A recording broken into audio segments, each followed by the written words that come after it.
और इस वक्त की एक बड़ी खबर, नरेंद्र मोदी का बड़ा बयान, कहा टेररिज्म एक नजरिया बन चुका है जो किसी सरहद से नहीं बंधा है। दहशतगर्दी दुनिया के लिए खतरा है, हमारे पड़ोस में उसकी जड़ें गहरी हैं। वज़ीर-ए-आज़म नरेंद्र मोदी का बड़ा बयान, कहा टेररिज्म एक नजरिया बन चुका है जो किसी सरहद से नहीं बंधा है। दहशतगर्दी दुनिया के लिए खतरा है और हमारे पड़ोस में इसकी जड़ें बहुत गहरी हैं। वज़ीर-ए-आज़म नरेंद्र मोदी ने यह भी कहा कि हिंदुस्तान इस खतरे से अपनी सतह पर मुकाबला कर रहा है। वज़ीर-ए-आज़म नरेंद्र मोदी का बड़ा बयान, कहा टेररिज्म एक नजरिया बन चुका है जो किसी सरहद से नहीं बंधा है। दहशतगर्दी दुनिया के लिए खतरा है और दहशतगर्दी हमारे पड़ोस में इसकी जड़ें बहुत गहरी हैं। हिंदुस्तान इस खतरे से अपनी सतह पर मुकाबला कर रहा है, ऐसा कहा है वज़ीर-ए-आज़म नरेंद्र मोदी ने। वज़ीर-ए-आज़म नरेंद्र मोदी का एक बहुत अहम और बड़ा बयान सामने आया है। उन्होंने कहा है कि टेररिज्म एक नजरिया बन चुका है जो किसी सरहद से नहीं बंधा है। दहशतगर्दी दुनिया के लिए खतरा है और हमारे पड़ोस में इसकी जड़ें बहुत गहरी हैं। आज आतंकवाद एक विचारधारा बन गई है जो किसी सरहद से नहीं बंधी है। ये एक ग्लोबल प्रॉब्लम है, ये ग्लोबल थ्रेट बन गया है जिसकी मजबूत जड़ें हमारे पड़ोस में फल फूल रही है। इस विचारधारा को आगे बढ़ाने वालों को, आतंकवादियों को पनाह और प्रशिक्षण देने वालों के खिलाफ आज पूरे विश्व को संकल्प लेने की जरूरत है, कड़ी कार्रवाई की जरूरत है। भारत अपने स्तर पर इस चुनौती से निपटने में पूरी तरह से सक्षम है। ये हमने भी दिखाया भी है और आगे भी दिखाएंगे।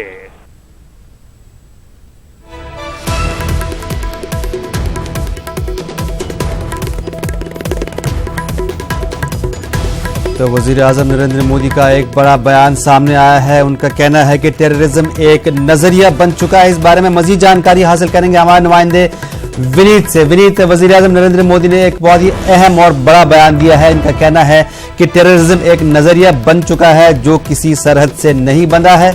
इस बारे में आप क्या कहेंगे? आज निश्चित तौर पर मैं आपको बताना चाहूंगा कि प्रधानमंत्री नरेंद्र मोदी आज वैश्विक खतरे के बारे में बात कर रहे थे। उन्होंने पर्यावरण को लेकर के खतरे में बात की, उन्होंने प्लास्टिक के खतरे के बारे में बात की। साथ ही साथ जब इन खतरों के बारे में बात कर रहे थे तब उन्होंने टेररिज्म के खतरे के बारे में बात कही और साफ तौर पर यह कहा कि टेररिज्म जो है वो दुनिया के लिए एक बड़ा खतरा बन गया है। हालांकि उन्होंने एक बड़ी बात यह भी कही कि जो टेररिज्म को जो पनाह दे रहे हैं वो हमारे पड़ोसी मुल्क जो है वो पनाह दे रहे हैं। इशारों में ही उन्होंने पाकिस्तान की ओर इशारा किया कि पाकिस्तान जो है वो लगातार टेररिज्म को पनाह दे रहा है। लेकिन प्रधानमंत्री नरेंद्र मोदी ने एक बड़ी बात यहां पर यह भी कही कि भारत जो है वो टेररिज्म से मुकाबला करने के लिए सक्षम है और पिछले दिनों भी भारत ने जो है वो टेररिज्म के खिलाफ में कार्रवाई की थी और अगर जरूरत पड़ी तो आने वाले दिनों में भी टेररिज्म के खिलाफ भारत जो है वो कार्रवाई कर सकता है। तो प्रधानमंत्री नरेंद्र मोदी ने एक संदेश जो है वो दुनिया को दिया कि जो अगर हम प्लास्टिक के खिलाफ हम जंग लड़ सकते हैं, हम पर्यावरण के खिलाफ, जो पर्यावरण प्रदूषण के खिलाफ जंग लड़ सकते हैं, तो हमें मिलकर के आतंकवाद के खिलाफ भी जंग लड़ना चाहिए। क्योंकि न सिर्फ पर्यावरण को सुरक्षित करना है बल्कि विश्व को भी सुरक्षित करना, और इसके लिए एक बड़ी चुनौती जो है वो आतंकवाद है। इसके लिए उन्होंने सबको मिलकर के लड़ाई लड़ने की बात कही। लेकिन उन्होंने यह भी कहा कि भारत जो है वह खुद आतंकवाद से जो है वो लड़ने में सक्षम है, अगर जरूरत पड़ा तो वो कार्रवाई भी करेगा। प्रधानमंत्री नरेंद्र मोदी ने निश्चित तौर पर यह साफ तौर पर इशारा किया कि जिस तरह से सर्जिकल स्ट्राइक किए गए थे या एयर स्ट्राइक किए गए थे उस तरह की भी अगर जरूरत पड़ी, क्योंकि प्रधानमंत्री ने इशारों में ही कहा कि भारत सक्षम है और जरूरत पड़ने पर वो कोई भी कार्रवाई कर सकता है। जी विनीत, हाल ही में पाकिस्तान ने हिंदुस्तान पर इल्जाम लगाया था कि हिंदुस्तान कश्मीर में इंसानी हुकूक की पामाली कर रहा है, ह्यूमन राइट्स वायलेशंस कर रहा है, जिसको मुस्तरद हिंदुस्तानी हुकूमत ने मुस्तरद कर दिया और बहुत ही करारा जवाब दिया है पाकिस्तान को। ये जवाब भी ऐसा लगता है कि वज़ीर-ए-आज़म नरेंद्र मोदी ने डायरेक्टली उसी इल्जाम के जवाब में पाकिस्तान को दिया है। जो निश्चित तौर पर पाकिस्तान जो है वो लगातार ये बात करते रहा है कि कश्मीर में ह्यूमन राइट के वायलेशन हो रहे हैं, लेकिन जिस तरह से पाकिस्तान जिस तरह के बेबुनियाद आरोप लगा रहा है उसका जो है खुलासा हम उनसे से समझ सकते हैं कि बलदेव सिंह जो पाकिस्तान में एक विधायक थे, अल्पसंख्यक समुदाय के आते हैं, वो भारत आ गए हैं और अब वो पनाह मांग रहे हैं। तो साफ तौर पर भारत का ये कहना है कि अब आखिरकार किस मुंह से पाकिस्तान इस तरह के इल्जाम लगा रहा है। भारत साफ तौर पर लगातार ये कह चुका है कि कश्मीर में जो है वो स्थिति सामान्य में होती जा रही है और कहीं भी कोई ह्यूमन राइट का वायलेशन नहीं हुआ है। इसके साथ ही साथ मैं आपको बताना चाहूंगा कि प्रधानमंत्री नरेंद्र मोदी ने जैसे कि कुछ देश, अमेरिका जैसे कुछ देश मध्यस्थता की बात जरूरत पड़ने पर करते हैं, उन्हें भी कहीं ना कहीं प्रधानमंत्री नरेंद्र मोदी ने जवाब दिया और साफ तौर पर कहा कि भारत जो है वो खुद आतंकवाद से निपटने में सक्षम है और भारत ने जिस तरह से पिछले दिनों में जिस तरह से कार्रवाई की थी आतंकवाद के खिलाफ, जो ऐसे मुल्क जो आतंकवादियों को पनाह देते हैं उनके खिलाफ, चाहे वो हम सर्जिकल स्ट्राइक के तौर पर देखें या एयर स्ट्राइक के तौर पर देखें, या फिर हम देख सकते हैं कि जिस तरह से जो नॉर्थ ईस्ट में जो चरमपंथी या उग्रवादी भी जो सक्रिय थे उनके खिलाफ जिस तरह से भूटान में भारत ने कार्रवाई की, तो निश्चित तौर पर भारत जो है वो अपने ऐसे जगहों पर या ऐसे मुल्कों के खिलाफ कार्रवाई करने में सक्षम है जो भारत में आतंकवाद को पनाह दे रहे हैं, बढ़ावा दे रहे हैं। जी बिल्कुल, तो वजीर आजम नरेंद्र मोदी ने पाकिस्तान को ये एक सटीक और करारा जवाब दिया है कि टेररिज्म एक नजरिया बन चुका है जो किसी सरहद से नहीं बंधा है। दहशतगर्दी दुनिया के लिए खतरा है और हमारे पड़ोस में इसकी जड़ें बहुत गहरी हैं। बहुत शुक्रिया विनीति जमा इस तमाम जानकारी के लिए। आगे बढ़ते हैं। अफगानिस्तान की मौजूदा सूरत हाल पर अक़वाम मुत्तहिदा में हिंदुस्तान के नुमाइंदे सैयद अकबरुद्दीन ने अफसोस का इजहार करते हुए कहा कि पाकिस्तान में खतरनाक दहशतगर्द तंजीमें पनप रही हैं।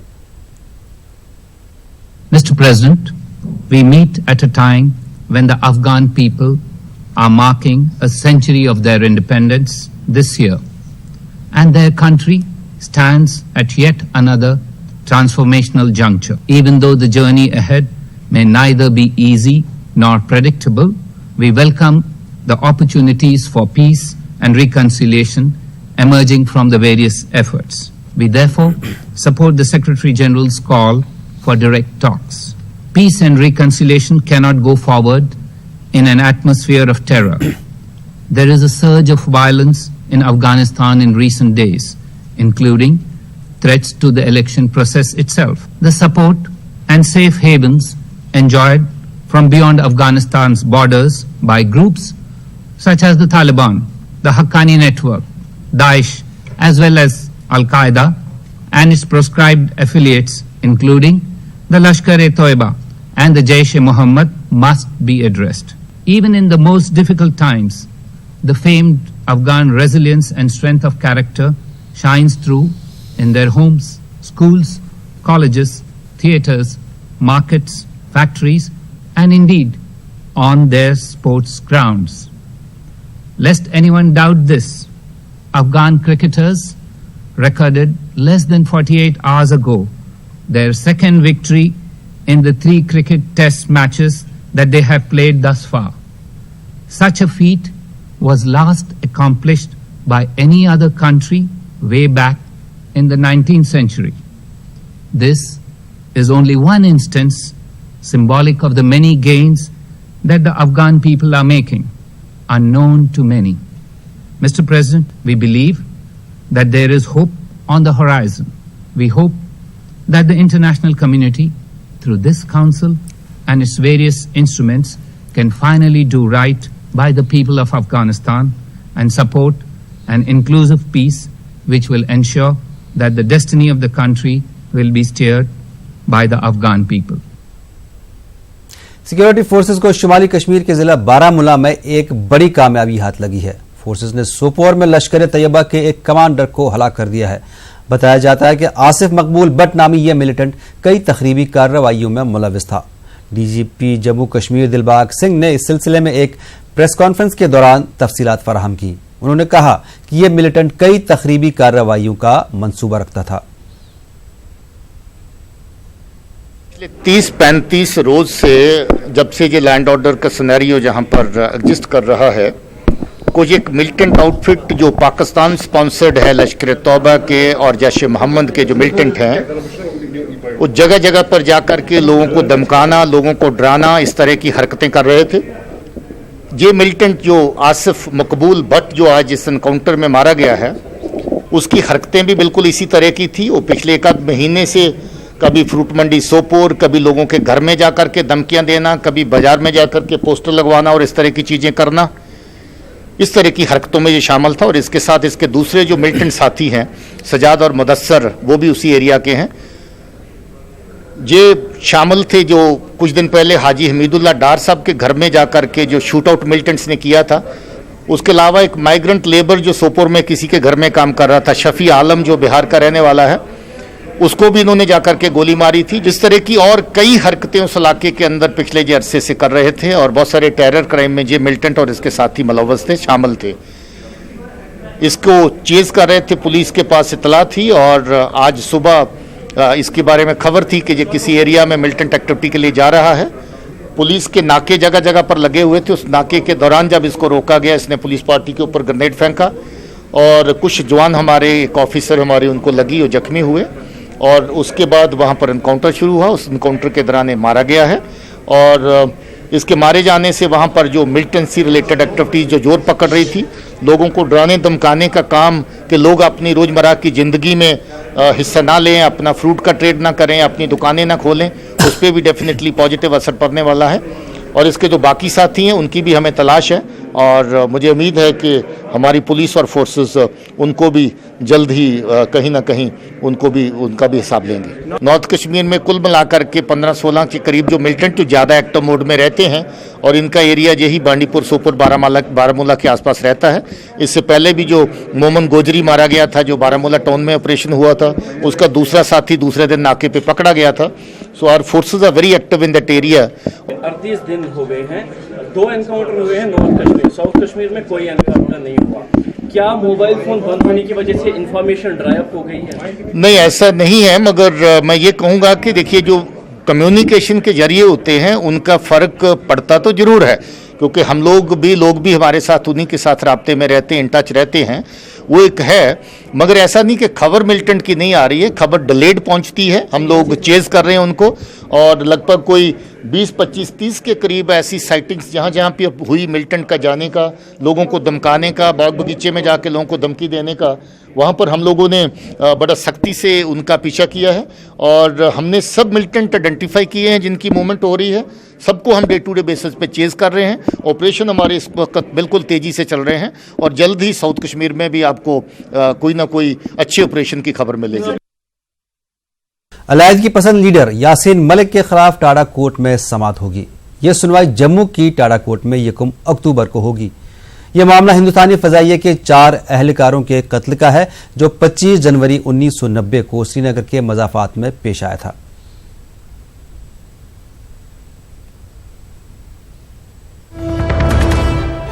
और इस वक्त की एक बड़ी खबर, मोहन भागवत के काफिले में शामिल एक गाड़ी ने टक्कर मारी, जिसके वजह से 6 साल के एक बच्चे की मौत हो गई और इस टक्कर में सरपंच जीतराम यादव भी जख्मी हुआ है। आरएसएस चीफ मोहन भागवत के काफिले में शामिल एक गाड़ी के टक्कर से 6 साल के बच्चे की मौत हो गई है और एक सरपंच जीतराम यादव भी जख्मी हुआ है।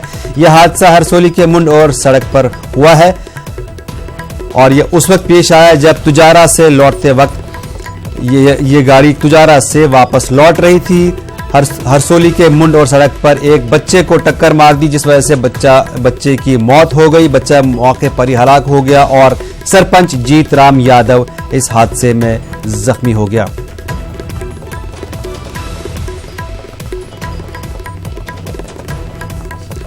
तो आपको एक बार फिर से बता दें कि मोहन भागवत के काफिले में शामिल एक गाड़ी के टक्कर मारने से 6 साल के एक बच्चे की मौत हो गई है और साथ ही साथ इसमें एक सरपंच जीतराम यादव भी जख्मी हुआ है। इस बारे में मजीद जानकारी हासिल करेंगे हमारे नुमाइंदे राजेंद्र से। राजेंद्र, ये पूरा वाकया क्या है, कैसे पेश आया ये हादसा? मोहन भागवत आज अलवर में गहनकर में आश्रम है, बाबा कमलनाथ के उनसे मिलने के लिए आए थे।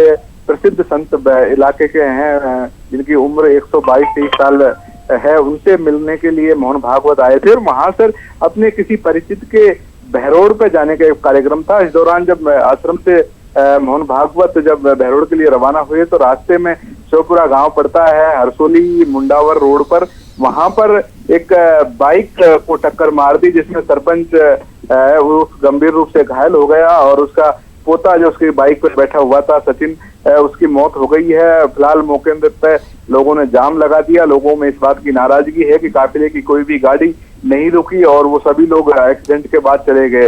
इसके बाद स्थानीय लोगों ने अस्पताल में पहुंचाया घायलों को, वहां बच्चे को मृत घोषित कर दिया है, जबकि सरपंच जीतराम है उसका अस्पताल में इलाज चल रहा है। सरपंच को फिलहाल बहरोड के कैलाश हॉस्पिटल, निजी हॉस्पिटल में भेज दिया है, वहां पर उसका हालत फिलहाल गंभीर बनी हुई है। जी बहुत शुक्रिया राजेंद्र इस जानकारी के लिए। तो आगे बढ़ते हैं। आईएनएक्स मीडिया केस में साबिक मरकजी वजीर पी चिदम्बरम ने दिल्ली हाई कोर्ट का दरवाजा खटखटाया है। उन्होंने सीबीआई केस में जमानत की अर्जी दाखिल की है। इसके अलावा केस में सीबीआई तहवील के हुक्म को भी चैलेंज किया गया है।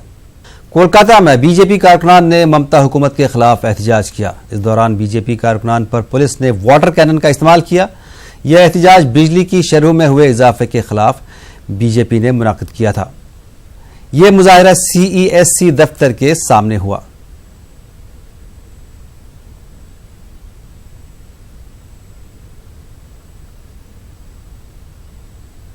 आंध्र प्रदेश में सियासी तशद्दुद के मामले पर तेलुगु देशम पार्टी आज चलो आत्माकूर रैली का ऐलान किया है। पुलिस ने तेलुगु देशम को रैली मुनज़्ज़म करने की इजाजत नहीं दी है और साथ ही तेलुगु देशम लीडर एन चंद्रबाबू नायडू, उनके बेटे नारा लोकेश, कई एमपीज, एमएलएज और एमएलसीज को हाउस अरेस्ट किया है। साथ ही साथ टीडीपी के कई कारकुनों को हिरासत में ले लिया गया है। हुकूमत ने टीडीपी के चलो आत्माकूर एहतजाजी रैली के पेश नजर नरसारावपेट, सतीनापल्ली, पालंडू और गुरुजाला में दफा 144 नाफिज कर दिया है। सदर तेलुगु देशम पार्टी एन चंद्रबाबू नायडू ने वाईएसआरसीपी हुकूमत पर रियासत में बुनियादी हुकूक पर पाबंदी लगाने का इल्जाम लगाया है। नायडू ने तेलुगु देशम कारकुनों पर वाईएसआरसीपी के कारकुनों की जानिब से हमले करने का भी इल्जाम लगाया है। नायडू ने रैली की इजाजत नहीं मिलने पर 12 घंटों की भूख हड़ताल का ऐलान किया है।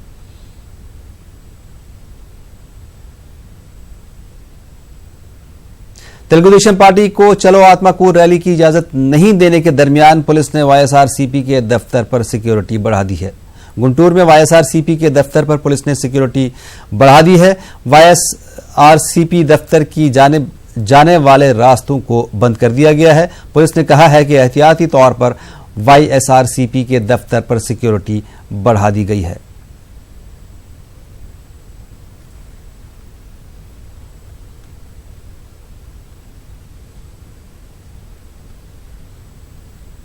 मुहर्रम के दौरान शिया अफराद मजालिस का एहतमाम करते हैं। महाराष्ट्र के अकोला में इमामबाड़े से शिया सुन्नी इत्तेहाद को फरोग देने के लिए नई पहल की गई है। यहां शिया भाइयों ने सुन्नियों को अपनी मजालिस में शिरकत की पेशकश करके दूरियों को खत्म करने की मिसाल पेश की है।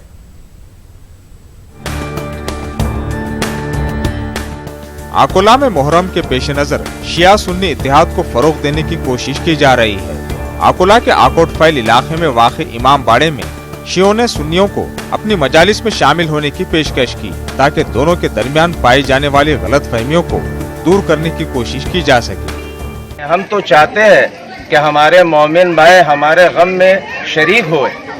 आज अल्लाह का शुक्र है हमारे कुछ जवान सुन्नी भाई हमारे जो हमारे खून है, सुन्नी हमारी जान है, तो हम लोग उनको दावत देते हैं कि बराए मेहरबानी आप लोग चले आइए, कुछ सुनिए, क्योंकि कौले जनाब रसूल खुदा है, सुनो बच्चे की, सुनो जवा की, सुनो बुजुर्ग की, अच्छा लगे ले लो, बुरा लगे नजर। इमामबाड़े के लोगों के मुताबिक चंद मसले की मसाइल को छोड़कर शिया और सुन्नी भाई भाई है। ताहम गैर जरूरी बातों को दूर करने के बजाय अक्सर इसे हवा देने की कोशिश होती है। इसलिए इमामबाड़े में मुनक्किद मजालिस में अगर दोनों तबके के लोग एक साथ शरीक हों तो न सिर्फ गलत फहमियाँ दूर होंगी बल्कि आपसी भाईचारे को भी फरोग मिलेगा। हम भी कलमा पढ़ते हैं और हम सब रसूल के मानने वाले हैं, कोई रसूल के खिलाफ नहीं है और हमारा यही कहना है कि रसूल के कहने की बदौलत हम हुसैन को मानते हैं, और जितने मुसलमान हैं सब रसूल ही के तरीके पर अमल करते हैं, उनके तरीका गुफ्तगू अलग है। अकोला के आकोटफैल में वाक़ जाफराबाद में शिया तबके की एक बड़ी आबादी मौजूद है, जिन्हें ईरानी के नाम से भी जाना जाता है। ज्यादातर लोगों का जरिए माश घड़ी और चश्मे की दुरुस्ती से वाबस्ता है, जबकि कई लोग काश्तकारी से भी जुड़े हुए हैं। मुहर्रम के दौरान पूरे अतराफ के शिया इमाम बाड़े में जमा होते हैं। न्यूज़ 18 उर्दू के लिए अकोला से रिजवान खान की रिपोर्ट। बेंगलुरु में शहदाए करबला की याद में मजलिस मुनक़िद हुई। अनवर शरीफ फाउंडेशन के तहत मुनक़दा इस मजलिस में शहर की सुन्नी तंजीमों के नुमाइंदे उलमाए किराम ने खिताब किया। इजलास के मुंतज़मीन ने कहा कि गुज़श्ता 20 बरसों से अनवर शरीफ इस मजलिस का इनेकाद करते आ रहे हैं। अनवर शरीफ की रहलत के बाद उनके फर्जंदों ने मजलिस का सिलसिला जारी रखा। इस मजलिस की खसूसियत यह है कि शहर के मुख्तलिफ इलाकों में सुन्नी तंजीमों की जानिब से निकाले गए अलम के जुलूस यहाँ इख्तिताम पजीर होते हैं। इजलास में नौजवानों से अपील की गई कि वो हज़रत इमाम हुसैन अलैहिस्सलाम की शहादत के मकसद को समझें। मुल्क और मिल्लत में अमन, इत्तेहाद और तरक्की के लिए नवासे रसूल हज़रत इमाम हुसैन की ज़िंदगी और तालीमात पर अमल करें। हुए आज के माहौल मद्देनज़र रखते हुए हमें बहुत ज़रूरी है, ख़ास करके हमारे नौजवान भाइयों को, ताकि वो एक एटमॉस्फेयर ऑफ पीस और पेशेंस बनाए रखें। क्योंकि माहौल कभी कभार क्या होता है, बहुत टेम्पटिंग होता है। कोई आके बोलता है तुम्हारे बारे में ये है, फलां वो बोलता है नहीं तुम्हारे बारे में ऐसे बोल रहा है। लेकिन जब शहीद हज़रत इमाम हुसैन जब शहादत किए तो उन्होंने स्ट्रॉन्ग मैसेज दिया कि patience. How much impact the sacrifice of Imam Hussein has made for the future generations of Muslims. So it is very necessary that we remind people again and again, year forth, that this sacrifice that he has given, it is for us. It is for his future generation, what is to come, so that they learn from him, so that they are able to give sacrifices for their brothers today in this world and create an atmosphere of communal harmony. हम इमाम हुसैन अलैहिस्सलाम के ज़रिए से अनवर शरीफ foundation के ज़ेरे एहतमाम हम सारी दुनिया को, बिलखुसूस बिरादरान वतन को, हमारे हिंदू भाई हो, मुस्लिम भाई हो, सिख भाई हो, क्रिश्चियन हो, सबको हम मोहब्बत का पैगाम देना चाहते हैं, अमन का पैगाम देना चाहते हैं कि हम मोहब्बत से रहें, एक होकर रहें, तभी हम तरक्की करेंगे, हमारा मुल्क तरक्की करेगा। यही हमारा पैगाम सारी दुनिया को है। इमाम आली मकाम रज़ियल्लाहु ताला अन्हु की याद में साल में एक मरतबा इस किस्म से लोग जो है प्रोग्राम का इनेकाद करके एक पैगाम देते हैं कि हम सच्चे इमाम हुसैन रज़ियल्लाहु ताला अन्हु के आशिक हैं। मुहर्रम एक ऐसा इत्तेहाद है जिसमें जो है हिंदू मुसलमान भाई सब मिलकर जो है मुहर्रम मनाते हैं। ये एक